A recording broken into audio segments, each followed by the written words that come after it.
এই সবকিছু তার আমরা চাই পরিবার পক্ষ থেকে ওর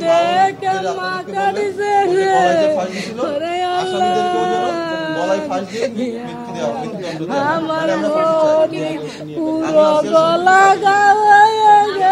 আমার মনে যেরকম ব্লেডে কাটছে গলায় ফাঁস দিয়েছে ঠিক সেরকম বিশ্বাস চাই আমি আপনাদের কাছে। ওইরকম ফাঁসি দিয়ে যেন ওর মারে, ওইরকম যেন ওর ব্লেডে কাটে। আমার যে না আমার লোককে যে কষ্ট দিচ্ছে না, আমি নিজে ইচ্ছা একবার দেখতে চাই এরকম ফাঁস দিয়ে মোরা। এইটুকু আপনাদের কাছে আমার বিচার তাইলেও যত আরো এরকম মৃত্যু দেয়।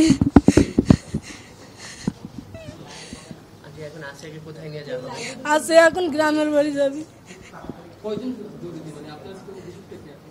আমার অভিযোগ একটাই, ওর যখন ব্লেডের কাটিছে ফাঁস দিয়ে মারিছে ওই রকম উগারও আমি ফাঁস দিয়ে দেখতে চাই। ফাঁস দিয়ে দেখতে চাই ওইরকম ব্লেডটা যেন উগারও এরকম কাটে, এইটুকু আমার আবদার। ঘটনার দিন ওর আপার বাড়ি বেড়াতে গেছিল, বেড়াতে গেলি ওর আপারের ধরে মারিছিল, ওর আপারের ধরে মারিছিল বলে তখন আর কি ও কইছিল যে আমি যাই কয়ে দেবো আমার মার কাছে। তখনই সেই রাত্রি ওই রকমের ঘটনা ঘটিছে। বড় মায়ের ইচ্ছে আমি তো মারি আলাদা করে থুয়ে দিছিল। পরে 11টার সময় আমার কাছে ফোন দিয়েছে যে আপনার মনে অসুস্থ। আমি যাই দেখি যে সদরে ভর্তি করছে মাগুরা দিয়ে, তুই উনি পলাইছে ওই মহিলা। ওর জানাজার ব্যাপারে কিছু জানাবেন? জানাজা গ্রামের বাড়িতে হবে। আমি পরিবারের পক্ষ থেকে বক্তব্য এতটুকুই আছে যেন ওদেরকে আন্টি যেটা বললেন ওদেরকে জন্য ফাঁসি দেওয়া হয়। যারা এই আসিয়ার হত্যার সাথে জড়িত সবার ফাঁসি চাই আমরা। আমাদের আর কোনো বক্তব্য নেই। দ্রুততার সঙ্গে যত দ্রুত সম্ভব ওদেরকে ফাঁসি দিতে হবে। আর একটা এখানে আর কোনো কথা নেই, কথাই একটাই। আপনি শুনছেন যে আন্টিও সেম কথাটাই বললেন যে আন্টি এভাবেই দেখতে চায়। আন্টি দেখলেন যে আসিয়া হাসপাতালে আসার পর থেকে এই পর্যন্ত যে কি পরিমাণ, যেমন কালকে তার 4 বার কার্ডিয়াক অ্যারেস্ট হয়েছে, 4 থেকে 5 বার। আজকে সকালে তার 3 বার কার্ডিয়াক অ্যারেস্ট হয়েছে। তার এই কার্ডিয়াক অ্যারেস্ট হলো তো উনি তো ওখানে উপস্থিত ছিলেন। উনি ওনার মেয়ের কষ্টটা এখন একদম চোখের সামনে থেকে দেখছেন। উনি এটা মার পক্ষ থেকে এটা নেওয়া সম্ভব না।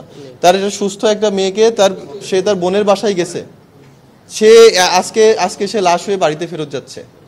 তো এই যে একটা নিষ্ঠুরতম হত্যাকাণ্ড, নিষ্ঠুরতম ধর্ষণ, এটার সঙ্গে যারা জড়িত ছিল প্রত্যেকেরই শাস্তি হওয়া উচিত এবং এই শাস্তি সর্বোচ্চ শাস্তি।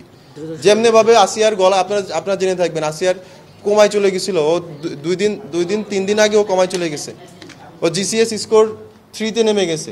এটা সর্বনিম্ন যেটা ও যখন আসে প্রথম দিন ওকে 8 পেয়েছিলেন ডক্টররা। তারপরের দিন এটা 6 গেছে। তারপর থেকে এটা ফল করা শুরু করছে। লাস্ট হচ্ছে আপনার এটা 2 দিন আগে রাত্রে সে কোমায় চলে গেছে। ওর ব্রেন কাজ করছিল না। তারপর থেকে আস্তে আস্তে ওর সুগার লেভেল বেড়ে গেছে, ওর পটাশিয়াম কমে গেছে, তারপরে হচ্ছে যে ওর লবণ বেড়ে গেছে, নানান ধরনের জটিলতা তারপর থেকে শুরু হয়ে গেছে। তো শেষমেশ গতকাল রাত্রেই আন্টি বলতেছিল যে ওর আজকে সকালে বলতেছে যে ওর মনে হয় নেই। তো এই সবকিছু তার আমরা চাই পরিবারের পক্ষ থেকে ওর আসামিদেরকেও যেন গলায় ফাঁস দিয়ে মৃত্যু দেওয়া মৃত্যুদণ্ড দেওয়া।